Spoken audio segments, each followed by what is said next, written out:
usledile. Zaista je teško sada govoriti o Dostojevskom, bar meni, koji nisam baš ni, iskreno da kažem, specijalni poznavalac. Ja sam Dostojevskog čitao zbog svojih problema i svoje problematike.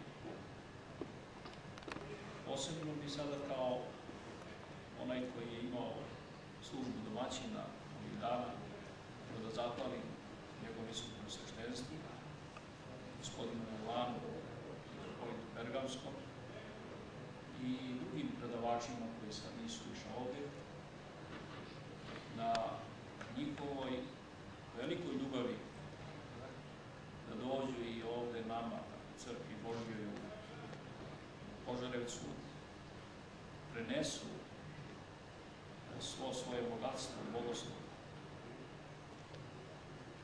Lično mislim da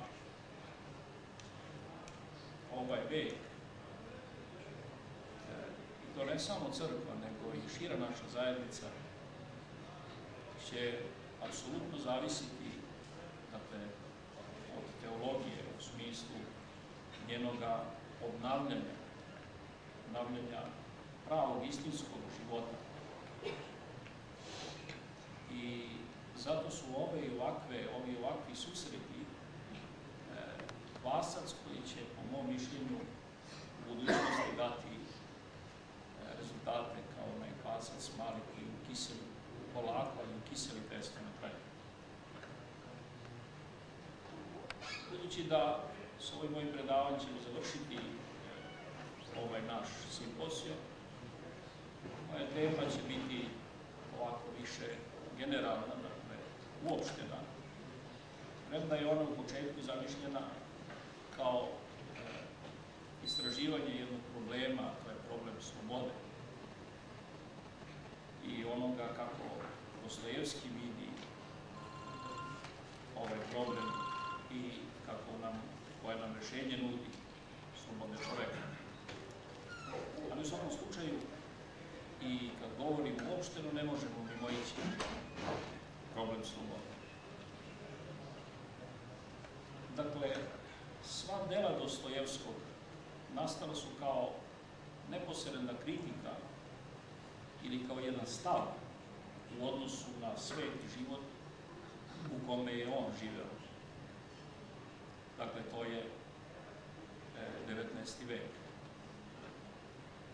Taj svet koga je Dostojevski s pravom kritikovao jeste pre svega evropski, ili tačnije zapadnoevropska civilizacija.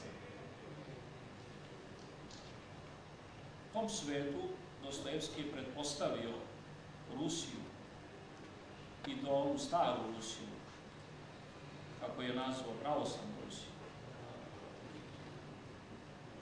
A to kažem zbog toga što je Dostojevski kritikovao i Rusiju, ne samo zapadnoevropsku civilizaciju, ali onu noviju Rusiju, dakle, kroz Jelinskog, Čajeva i svih onih, dakle, liberalista koji su u to vreme bili nastavnici u Rusiji i oblikovali jednu rusku svest života.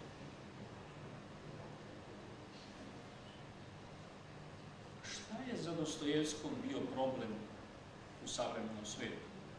Dakle, koje je on probleme video i njih kritikovao? To su, po mom mišljenju, dve stvari koje Dostojevski imenuje. To je racionalizam, ili tačnije logički pristup životu i logičko određenje istine. I drugi problem je individualizam, ili zahtev čoveka da kao individua bude apsolutno prioritetan u životu i u odnosu na drugo.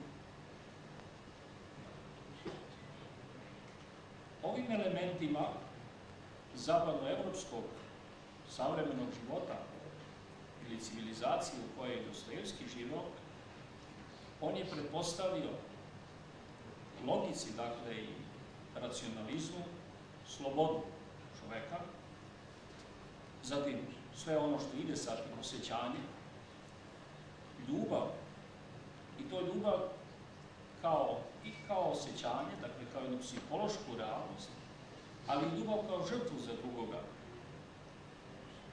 što će sve to nekako Dostojevski naći otelotvoreno u Hristu, u Hristovoj ličnosti. A individualizmu je pretpostavio zajednicu, i to kao zajednicu sa drugim, koju je on pokazao, hteo da pokaže da je izvor života, naspram liberalizma, dakle i egocentrizma. Otuda će Dostojevski istaći ljubav prema drugom čoveku kao prioritetnu u odnosu na individu i u odnosu na posmatranje života na osnovu logike. Zato će on braniti i veru u Boga kao drugoga, kao jednog apsolutnog drugoga, ali i Boga kao Hrista i u Hristu projavljeno, ne svakoga Boga. Jer ima različitih tumačenja bogova, ali Dostojevski u stvari želi onoga Boga koga projavljuje Hristos. To je svakako i bio problem veliki za Dostojevskog, vidjeti u Hristu Boga, upravo zbog toga što je Bog u svesti našoj apsolutno svemoguće biće dakle kome se prilazi sa strahopoštovanjem, sa strahom. A Hristos je bio sve drugo nego to. On je bio taj koji nikakvu silu nikad nije pokazivao i zato je bio i uvek na neki način pod sumnjom da li je Bog, ali je u stvari i kao spasitelj raspinjao svaki ljudski um i svaku ljudsku logiku. Ali vidjet ćemo kasnije Dostojevski upravo takav Bog. No, da bi nam bila jasnija reakcija Dostojevskog na savremeni evropski način života, kao i njegova predviđanja i proročanstva, šta će se sve desiti sa Evropom u buduće vreme, potrebno je da se bar ukratko osvrnemo na savremeni evropski način života, a posebno na ova njegova dva aspekta, dakle na racionalizam i individualizam.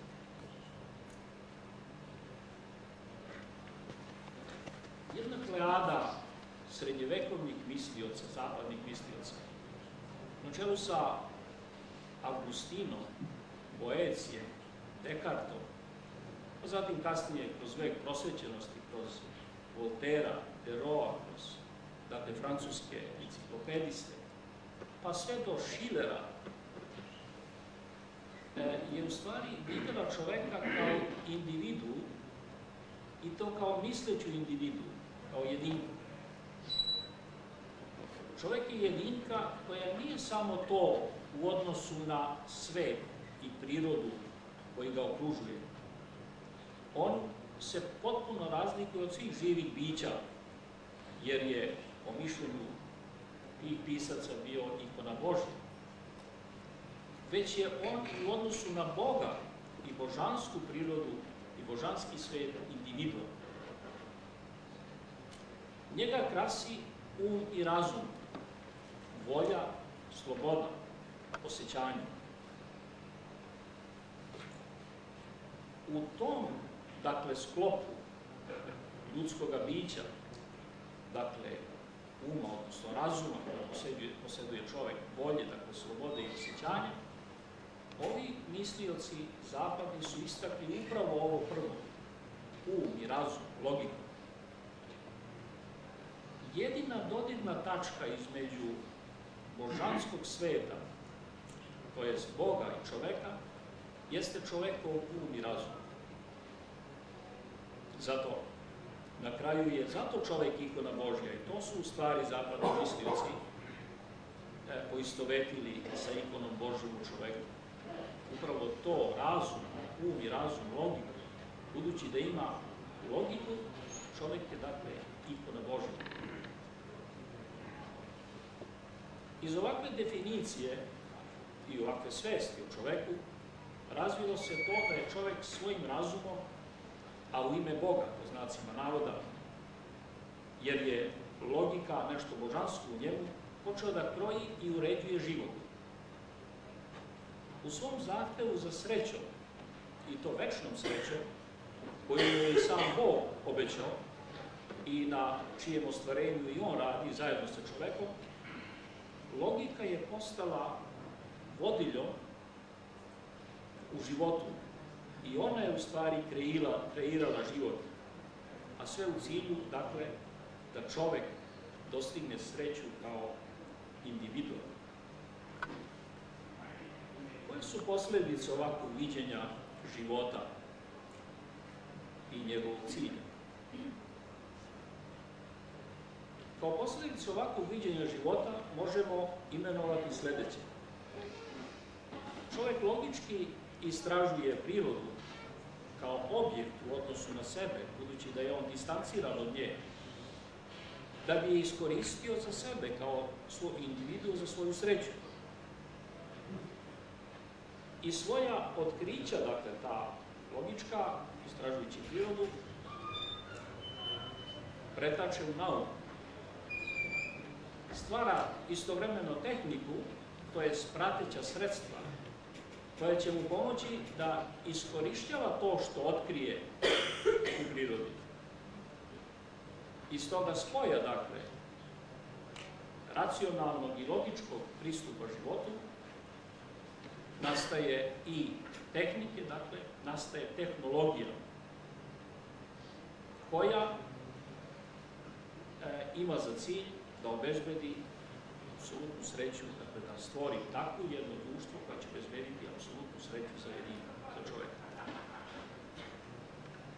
Na društvenom planu posledice su sledeće.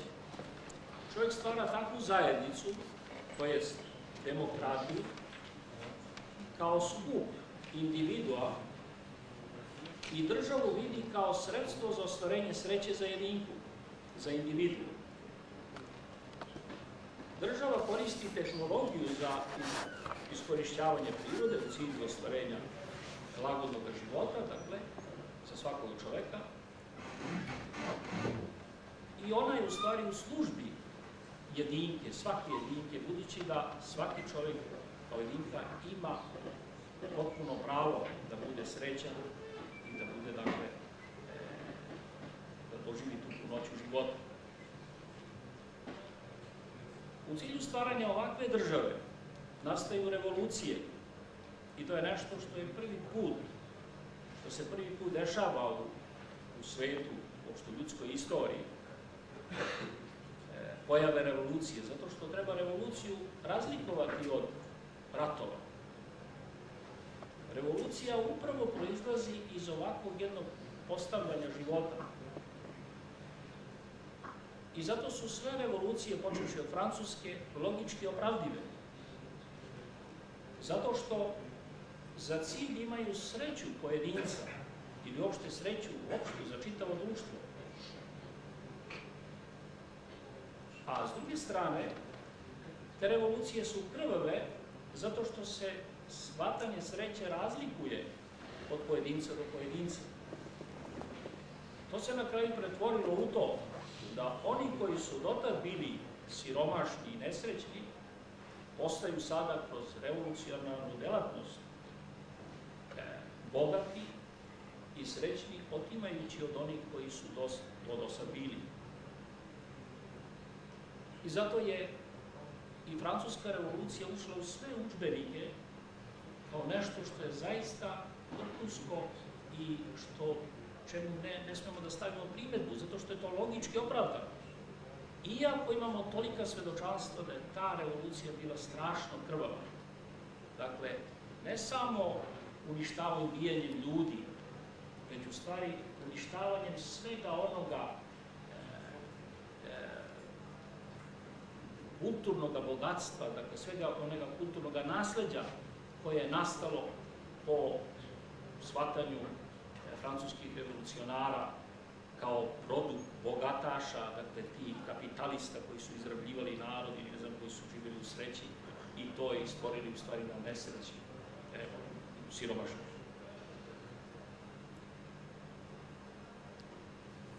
Na religioznom planu posledice su sledeće. Pre svega dolazi do krize vere u Boga. Sve ono što se ne može logički pokazati kao istinito, a to pre svega ne može Bog i njegovo postojanje, postaje sumnjivo da li uopšte postoji. Zato je Dostojevski u poemi u Velikom inkvizitoru upravo i tako počeo, kada je počeo, dakle, tu poemu svoju, on navodi kako su se u to vreme, kad se taj događaj koji on opisuje u Velikom inkvizitoru zbio u 16. veku u Sevilji, da su to vreme, dakle, kaže, u svetu dotle bile, pa i u Rusiji, bio običaj da se daju predstave o anđelima, o svetiteljima, dakle, o njihovim čudesima koje su oni činili, a sve kao nešto poučno za narod. Ali, kaže, on, kada se javilo u to vreme, kaže, jedno veliko kandilo, a on to objašnjava što znači to kandilo, kaže, javila se, dakle, jedna crkva, to znači protestantska crkva, koja je počela da negira sva ta čudesa koja su bila spominjana u žitijama svetih i koja su dotle u stvari i čitana i bila i predstavljena narodu. Upravo zbog toga što sva ta čudesa odjednom logički nisu bila moguće da se pokažu kao istinite. I mi smo to i kod nas imali, dakle, kad smo počeli, kad smo u teologiji da prekrajamo sve ono, dakle, što nije moglo da se uklopi u logički taj sklop i da na neki način, dakle, pokaže se da je istinito, pa smo odbacivali jedno po jedno da bi, dakle, zadovoljili, da bi, dakle, pokazali drugome da zaista imamo pravo i da to što verujemo zaista je opravdivo. Čovek kao jedinka svojim umom, svojom, dakle, logikom postaje merilo istine i dovodi u pitanje sve vrednosti i sve dosadašnje autoritete. I to ne samo državu, već i crkvu. Nastaju reformacije i protestantizam, ali se na kraju i pojavljuje i ateizam, u stvari i samo negiranje postojanja Boga. Jer zaista iz logičkog jednoga, kako je to govorio Dostojevski, iz toga jednog euklidijskog uma, koji ima samo te dve, odnosno tri dimenzije, teško je moguće pokazati da postoji Bog. Pre je evidentno, odnosno izvesnije da Bog ne postoji nego da on postoji. Sa ovakvim svetom se susreo Dostojevski. On je u početku i sam bio oduševljen kada je pošao u školu i kao mladić onim što se dešavalo na zapadu i zato je u svojoj mladosti i sam bio revolucionar. Sećate se prvih tih mladoračkih dana do Dostojevskog, gde on upravo to dolazi u jednu grupu, dakle Petraševaca, koji u stvari imaju za cilj upravo to, taj plemeniti cilj, da se stvori, dakle, jedno društvo koje će biti usrećitelj za sve, dakle, da se stvori jedno savršeno društvo. Ali, ubrzo je Dostojevski promenio svoje mišljenje, sagledavši, dakle, taj problem dubinski. Najpre je postao protivnik revolucija zbog nasilja i ostvarenja savremenih, odnosno savršenih zajednica na osnovu nasilja i nasilne promene. Pogotovo je bio protiv ubijanja ljudi. On se najpre razišao sa Bjelinskim, a zatim i sa svim onima koji su bili u stvari zagovornici jednog liberalizma u smislu stvaranja, odnosno cilju stvaranja jednog srećnog, odnosno savršenog sveta. I ta njegovo protivljenje nije bilo prosto iz altruističkih i humanističkih razloga, već iz dubokog promišljanja da je čovek jedino tada čovek, kada je slobodan, pa makar i bio naum i protivan svakom savršenstvu, to je makar i kočio stvaranje savršene zajednice. Pravilan odnos čoveka prema čoveku Dostojevski je u stvari našao u Hristu i njega je svojim sagovornicima predlagao. I on je upravo to zapazio, to što će i opisati tako istančano u svojim delima, a to je da je Hristos u stvari sve činio samo da čovjek bude slobodan. Dakle, on nikad, Gospod Isus Hristos, za njega nikad nije pokazao ni jednim svojim delom svoju, dakle, premoć i nešto, dakle, što bi moglo da zarobi ljudsku slobodu. On je, i zato prvo čudo, i njega je napomenuo, prvo čudo koje je u stvari učinio Gospod, to je u Kani Galilejskoj, zato je počeo od toga, zato što tu Gospod kaže Bogorodici, kada oni traže da, odnosno govore da nemaju vina, Bogorodica kaže, a on joj kaže, ženo, šta je tebi do mene, još nije došlo časno, dakle, usprotivio se da učini nešto što bi zarobilo slobodu, odnosno što bi oduzelo slobodu čoveka. I to je u stvari tema velikog inkvizitora, a to je dakle da tamo Hristos u stvari u velikom inkvizitoru je taj koji ne osuđuje nikoga, on u stvari želi da bude, svaki čovjek da bude apsolutno slobodan. No, na slobodu ćemo se još vratiti malo kasnije. Za Boga, odnosno za Hrista, koga on nudi kao rešenje odnosa čoveka prema drugom čoveku, Dostojevski vezuje i vaskrsenje Hristovo, ali i vaskrsenje, sveopšte vaskrsenje. Dakle, to je nešto što Dostojevski daje, kao, posle ćemo vidjeti, kao konačno rešenje, dakle, svih problema sa kojima se on susreo. Dostojevskog su posebno mučile patnje ljudske. I on je također hteo da i ovim revolucionarima sa kojima se on družio, a i kasnije i drugima, da i u njima vidi u stvari ljude koji su iz iskrenih namera počeli nešto da rade, u stvari počeli su to da rade što rade, a to je u stvari iz jedne ljubavi prema čovečanstvu. On je to mnogo cenio, zato i Puškina u stvari, Puškinu kad je govori upravo o toj dimenziji, da Puškin u stvari voli čovečanstvo, pati zbog stradanja čovečanstva. Dakle, Dostojevski je posebno opisivao patnje nevinih ljudi i pogotovo i nevine dece.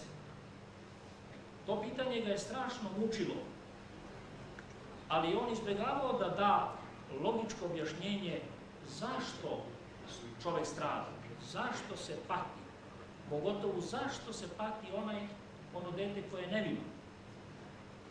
Jer je shvatio u stvari da taj euklidijski um može da opravda svaku patnju u cilju stvaranja jedne savršene zajednice. Zato je Dostojevski u Braći Karamazova kroz Ivana postavio pitanje Aljoši o carstvu Božjem, o toj, dakle, savršenoj zajednici na sljedeći način. Da li se to carstvo Božje stvara na patnji ljudskoj? I da li je ono dostojno, dakle, da postoji dostojno makar i jedne nevino prolivene suze jednog deteta? I tu Aljoša odgovara ne. I on se ne slaže sa tim. Dakle, Dostojevski izražava upravo to, da patnja koja bi se opravdala na jedan logički način i na taj način, dakle, što bi rekli da je patnja jedno potrebna da bi se to stvorilo jedno savršeno društvo, carstvo Božje, patnja, dakle, tih nevinih ljudi, to Dostojevski nije prihvatao. On zbog toga nije prihvatao ni tako jedno objašnjenje prvorodnog greha iz koga proizilazi patnja. Pa će on reći na tom istom mestu, reći će neko da smo svi mi pogrešili, odnosno počinje ta naša patnja od prvoga greha i da mi to nosimo sa sobom, pa i ta deca će, kad porastu, takođe grešiti. Te na toj osnovi niko nije nevin osuđen, odnosno niko nevin ne pati. Svi patimo zato što smo svi na neki način pogrešili, imamo krivicu. Ali Dostojevski nije hteo da prihvati ovo. Njegova krivica, u stvari, shvatanje njegove krivice nije bilo etičke prirode. A ja pretpostavljam, koliko znam teologiju toga veka, da ni od kog teologa Dostojevski nije mogao da čuje da je greh u stvari greh zbog toga što je, odnosno poistovećuje se smrću, i da smo svi grešni zato što smo smrtni i što umiremo, već upravo je slušao opravdanje, odnosno objašnjenje prvorodnog greha na osnovu etike. Grešni smo zato što smo prekršili zapovesti, zato što stalno kršimo zapovesti.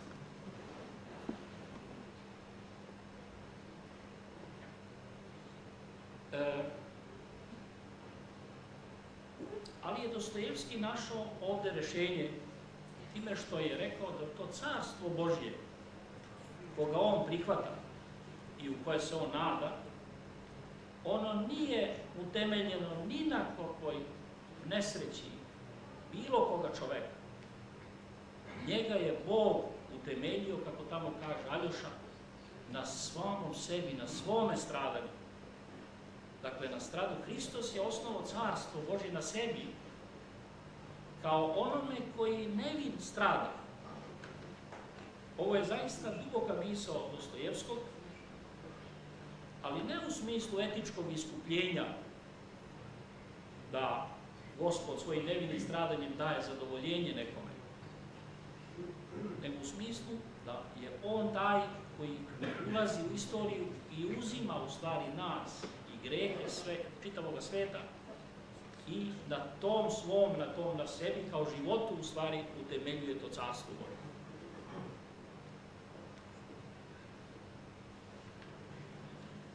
Istovremeno Dostojevski odbacivao svaki ateizam, jer je i sam govorio, ako nema Boga, onda je sve besmisleno. I patnja, i radost, i sve. Ako se sve završava smrću, onda je život besmislen. Zato je Dostojevski sa verom u Boga povezao veru u vaskrsenje, uopšte vaskrsenje.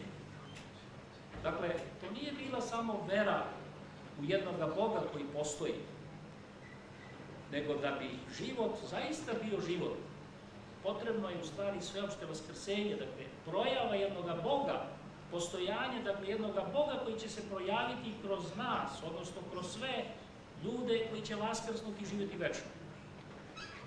To je na jedan drugi način rečeno za Dostojevskog, da čovek, odnosno da Bog postane čovek i učini nas, u stvari, da budemo večna bića. I to je bila vera u Boga za Dostojevskog. I on nam to pokazuje na jedan drugi način. Postavljajući pitanje slobode, dakle, problema slobode i postojanja Božje. On polazeći od već ustaljenoga mišljenja da je čovjek jedinka, individua, a zalažući se za njegovu slobodu, kao što je to inače bilo već u savremenom svijetu i u vreme Dostojevskog, a posebno kod nas, za Dostojevskog se postavilo pitanje: ako postoji Bog, iako je njegova volja, dakle u smislu da ako priznamo da postoji Bog i on je svemogući, odnosno i postoji samo njegova apsolutna volja, tada u stvari čovjek nije slobodno biće. Jer ne može da postoji, dakle, njegova volja.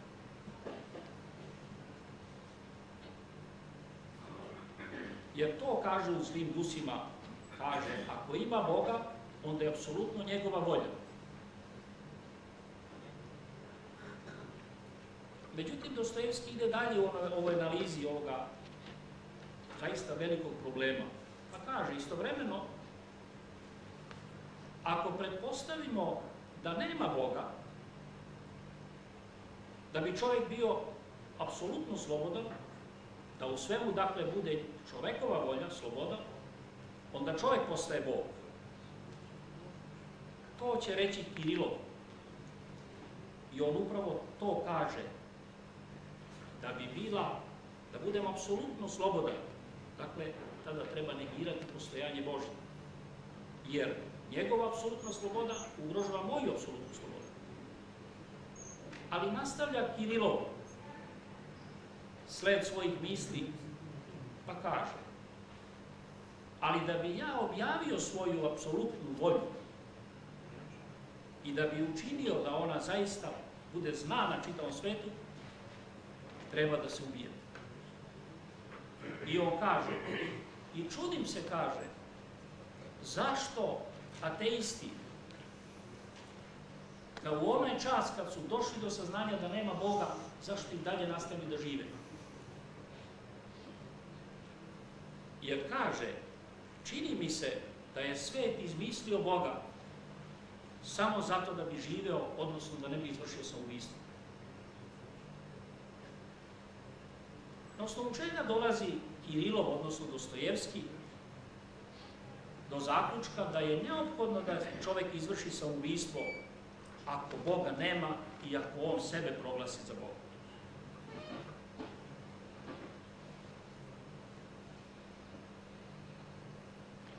Zato što je kao čovjek, dakle, stvoren u smislu biće mu je dato od drugog, samim rođenjem, samim postojanjem. To je tema kojom se bavi Dostojevski u drugom jednom romanu svome, Mladiću. Dakle, gde čovjek dolazi u biće ne svojom slobodom, nego voljom drugoga. Drugi ga je doveo u biće. Da bi bio, dakle, apsolutno slobodan, da bude, dakle, njegov život, apsolutno u njegovoj vlasti, njegovoj slobodi, dakle, kao Bog, on treba da upravo negira svoje biće. Da ga vrati kao dar onome kojemu ga je dao. Ali to je tek strašno. I zato kaže Kirilov u Zlim dusima, odnosno Dostojevski kroz usta Kirilova: i ja ću objaviti strašnu slobodu, koja će biti strašna za čitav svijet. To je ono što će se desiti kasnije, posle Dostojevskog, kad to je u stvari pojava nihilizma, koji upravo iz ovih, dakle, iz ovoga jednoga logičkog sklopa, dakle, posmatranja života i čoveka kao individue, dolazi do saznanja, dakle, dolazi do ateizma, ali neminovno završava u nihilizmu. Međutim, Dostojevski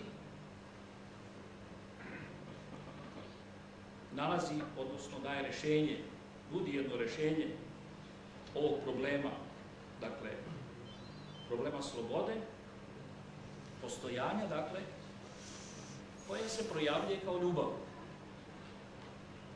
I to u stvari pokazuje kao ljubav prema drugome. I to u stvari pokazuje kroz Šatova jednu ličnost, dakle, koji je u Zlim Dusima jedna od, između ostalih, centralnih ličnosti Dostojevskog. I rekao bih, ovo rešenje, dakle, Dostojevski više daje kao intuiciju, upravo proizašlo iz jednog pravoslavnog predanja, odnosno okruženja, nego kao jednu bogoslovsku, da tako kažem, utemeljenu istinu, ono što ćemo imati kod svetih otaca, dakle, da je sloboda, u stvari, da se Bog je ljubav, dakle, Bog je apsolutno sloboda zato što je ljubav, zato što je zajednica ličnosti, dakle. Već, u stvari, preko ovdje Dostojevski je na tom tragu, odnosno, iako ne pokazuje to na jedan bogoslovski način, bogoslovski pod znacima navoda, u smislu jedne bogoslovske terminologije, to u stvari pokazuje sasvim na jedan ovako, mislim, život pravoslavni kakav je on video u tim prostom narodu.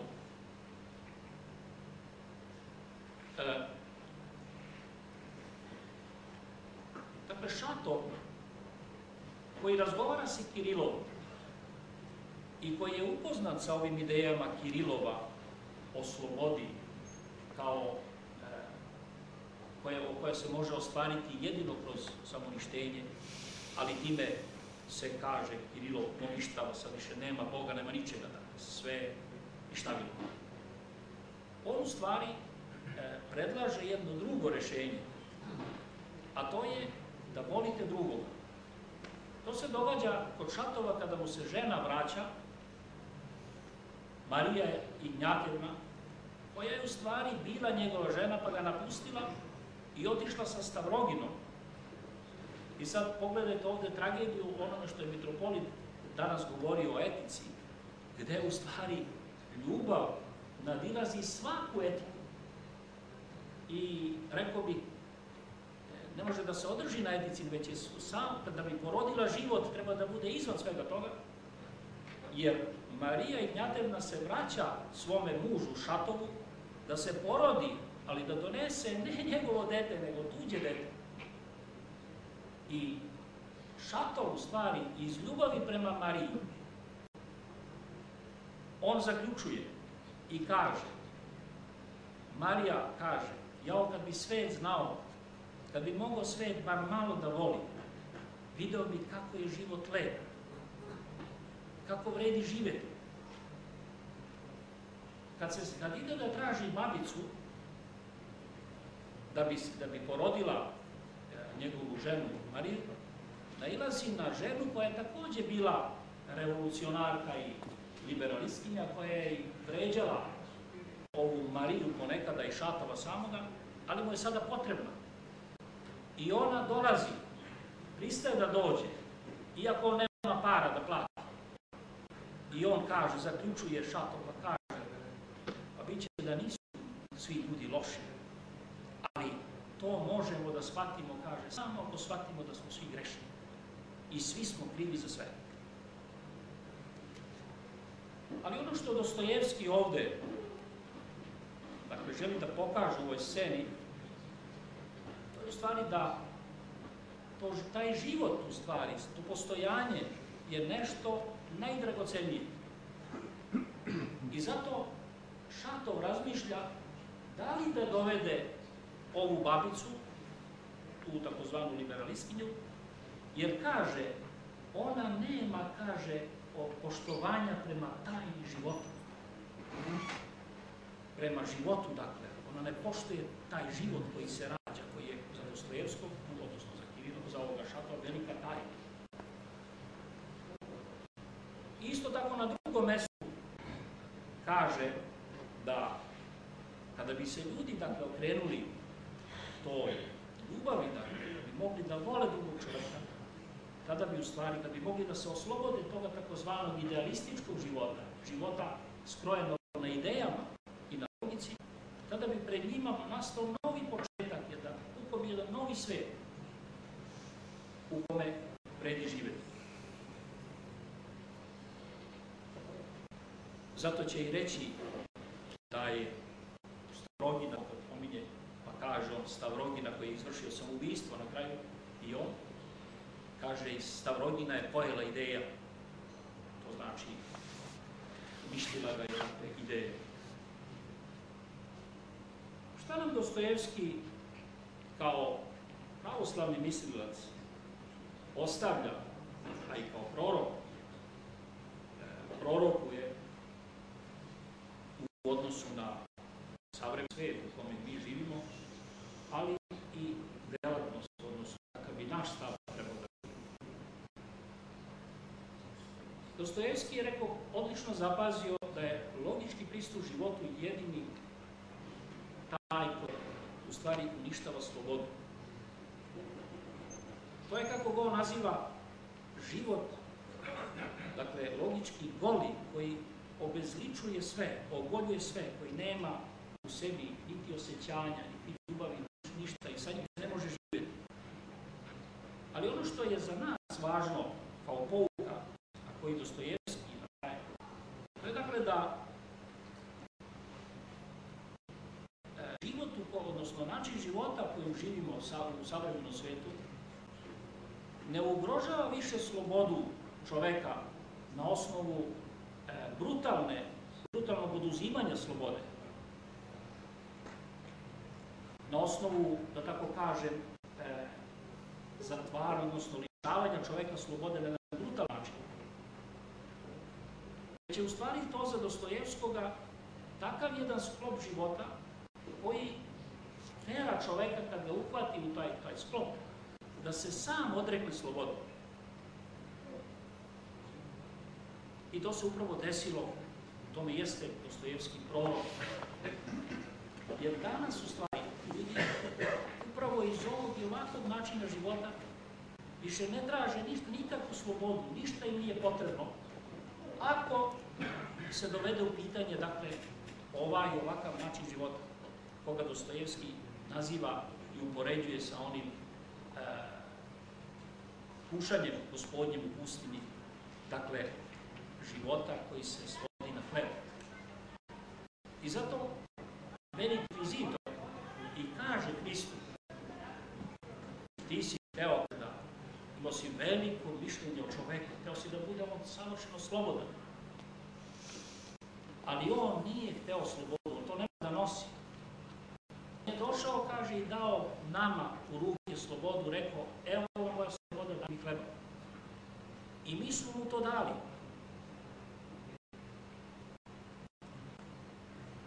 I on je nama dao svoju slobodu. Može, kaže, on i da buntuje ponekad, kao malo dete, dakle, ali će se on ponovo vratiti nama, jer ne bude. Dakle, on je taj koji ne može da nosi to. I upravo Dostojevski pokazuje u stvari da je naša savremena civilizacija utoliko, dakle, izazov za čovekovu slobodu, što mu je ne oduzima na brutalan jedan način, kao što se dešavalo kroz ropstvo, kroz različite sisteme, ne znam ni ja, prošle. Zato je i bio u stvari za jednu opciju države, monarhije, dakle, a nije pristao na ovaj takozvani jedan liberalizam u smislu, dakle, najpomjeniji način od organizovane države, ipak štiti koliko toliko, dakle, slobodu i daje mogućnost takvom čoveku da bude slobodan u odnosu na ovaj savremeni život. Da je sloboda čoveka najdragoceniji dar i da bi je trebalo čuvati poput Hrista, dakle, i na taj način, na koji način čuva i Hristos našu slobodu, koji je istradao samo da ne bi čovek oduzeo slobodu, to nam u stvari Dostojevski nudi kao rešenje odnosa prema drugom čoveku. Tako treba svako da podnosi, kaže on, stradanje, jer to je u stvari na neki način i stradanje pokazuje da čoveku dajete slobodu, zato što uvek stradate od nekoga koji na taj način izražava svoju slobodu u odnosu na vas. Ali Dostojevski u stvari nije ovdje zapuć osoka i na neki način propagirao jednu opštu logističku, da tako kažem, meru u kome treba sve dozvoliti, već u stvari rešenje toga pitanja, toga problema, u stvari i u vaskrsenju. To znači stradanje se isplati, odnosno ono, ružna reč, isplati, ali ono će biti opravdano kroz vaskrsenje i kroz večni život. Interesantno je, dakle, da Dostojevski čak vidi pokajanje i vezuje pokajanje sa vaskrsenjem, nadom vaskrsenja. Raskolnikov u stvari počinje da se kaje onda kad zajedno sa Sonjom čitaju odlomak o vaskrsenju Lazara. A zašto? Zato što u stvari vaskrsenje će biti jedina mogućnost da oprosti žrtva dželatu, ali dželatu koji se pokajao, koji je došao ponovno zajedno sa Hristom. Jer nemoguće bi bilo oprostiti ako je naš akt i akt stradanja definitivan, u smislu ako nema vaskrsenja. To je, vraćam se opet na Dostojevskog i na njegove slike, to je kao kad živimo u jednoj muci koju nam neko čini, pričinjava, ali kad dođe ta radost, jedan radosni trenutak, tada zaboravimo tu muku i tada možemo da se zagrlimo sa onim i kažemo, ma nije važno, ostavi to sad i vidi, sad je radost. Dakle, u tom trenutku, dakle, radosti, zaboravljamo onu muku. To znači, ako je dete koje je stradalo bude ponovo živo, i to večno živo, tada u stvari u ime toga života, kaže Dostojevski, ne u ime pravde, ne u ime etičkih normi, nego u ime života može da se oprosti. I to je ono što pokreće na pokajanje, ali i to je u stvari i plod pokajanja.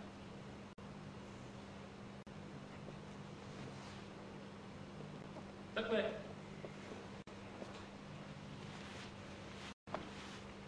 tu su osnovne, dakle, smernice, odnosno osnovne naznake koje sam ja našao u delima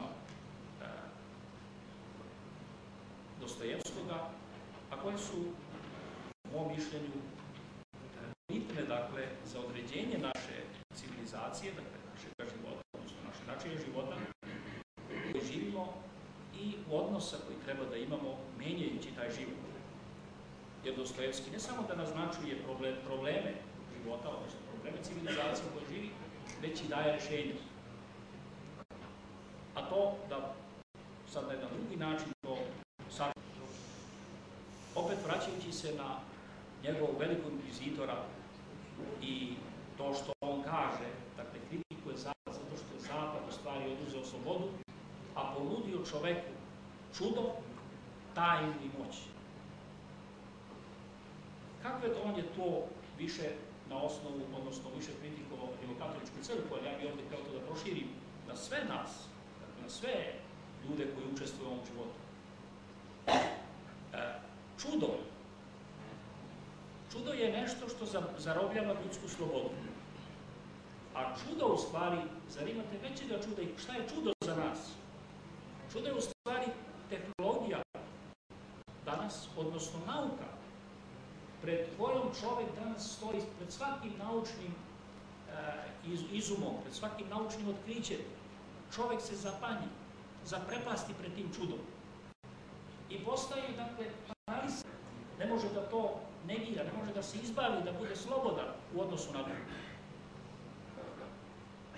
S druge strane, tehnologija koja kreira život, odnosno koja mu daje ta sredstva da živi, u tom smislu se javlja pred njim kao moć pred kojom se čovek klanja. i koja ga takođe zarobljava. On se klanja kao jednom novom bogu tehnologiju. I teško će moći u stvari čovjek da iziđe iz ovih kralja. Dakle, jedino ako može neko sa strana, odnosno pomogne da mu razotkrije svu tu tragičnost takvog jednog postojanja koje u stvari uzima i poništava taj najveći dar koji je Bog dao čoveku, a to je u stvari sloboda. I upravo to je izazov nama, bogoslovima, crkvenim ljudima, ali i u okvir kome treba crkva da deluje i mislim da će samo na taj način crkva ponovo da pokaže da je njena teologija preobražavajuća i da je u stvari njeno, tako kažem, to svedočenje živo i svedotačko, ne prestajući dakle da bude ono što je bila i pre 1000, odnosno 2000 godina. Zato što su upravo sveti oci sagledavali svet u kome žive, sagledavali njegove probleme i nudili rešenja iz ove perspektive, iz perspektive ne logičkih analiza, odnosno logičkih zaključaka, koje uvek donose to takozvanu jedan etički okvir, jednu etičku meru, već u stvari iz toga života, dakle, iz života koji se meri samim postojanjem, ono što smo danas čuli od Polina. I zato se rekao Dostojevski javlja i kao prorok, dakle, u našega vremena, koji nam pokazuje svu tragičnost, gde možemo